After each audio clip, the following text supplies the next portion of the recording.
rapidement parler des chiffres, mais peut-être que c'est bien de situer de quoi on parle. Alors, je lis dans votre livre qu'on compte 25 900 cas de l'intervention socio-éducative.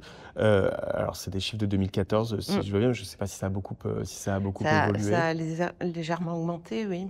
Donc on est aujourd'hui, quand on Alors parle des cadres, on précisément, est oui, autour de 30 30 000, quoi. 000, Voilà, oui. on est aux alentours de 30 000. Et puisque la question est celle de savoir, voilà, vous dites que par exemple dans l'action sociale envers la petite enfance ou la dépendance, la profession est féminisée à 98%. Et quand on parle de l'encadrement, quelles sont les proportions? Est-ce qu'on a des chiffres un peu, des idées? Alors, il y a plusieurs sources statistiques. D'abord, l'adresse alors pareil, les chiffres datent plutôt de 2014, donc ça commence à dater, ça fait déjà une dizaine d'années, qui montrent que les fonctions de chef de service sont occupées à 65% par des femmes, donc elles sont davantage représentées. Mais si on va sur les fonctions de direction, on est déjà à parité, environ 50%.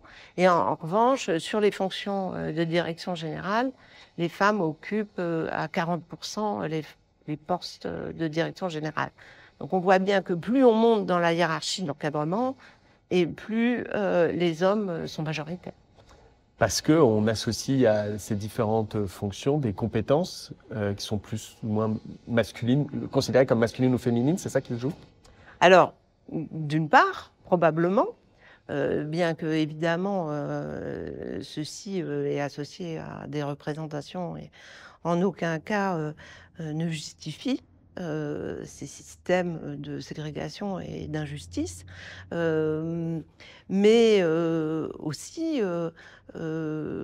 plus on avance dans la hiérarchie et plus les professionnels détiennent du pouvoir.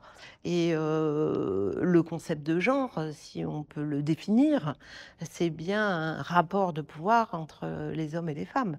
Et celui-ci s'incarne entre les métiers du soin et les métiers de l'encadrement, mais au sein même des métiers d'encadrement, on peut identifier une hiérarchie qui est très liée au rapport au pouvoir.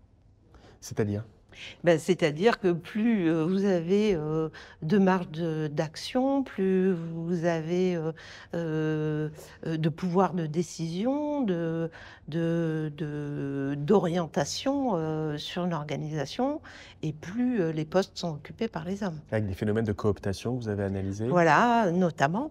Mais aussi, et c'est ça qui est intéressant à observer de plus près, c'est que les chiffres évoquent des tendances, mais ce qui est intéressant, c'est d'aller regarder au plus près les organisations. Parce que, par exemple, vous pouvez avoir 15 associations du secteur de l'enfance, mais dans ces 15 associations, vous pouvez avoir une association, une fondation qui va avoir 1000 salariés, et celle-ci va être davantage dirigée par un homme, souvent. Les directions générales sont très masculines. Et puis, la petite association qui réunit 50 salariés, qui a des difficultés à obtenir des financements, ou d'ailleurs, ça ne va pas très bien, où les emplois sont souvent les postes difficiles à pourvoir, ces associations vont être dirigées par des femmes. Donc voilà, donc on peut penser que les femmes dirigent presque autant que les hommes les organisations, mais quand on regarde de plus près, on Ce sont pas observe les mêmes voilà, types d'organisations en fait, qui sont les dirigées mêmes par des types femmes. d'organisations, et elles n'ont souvent pas les mêmes histoires.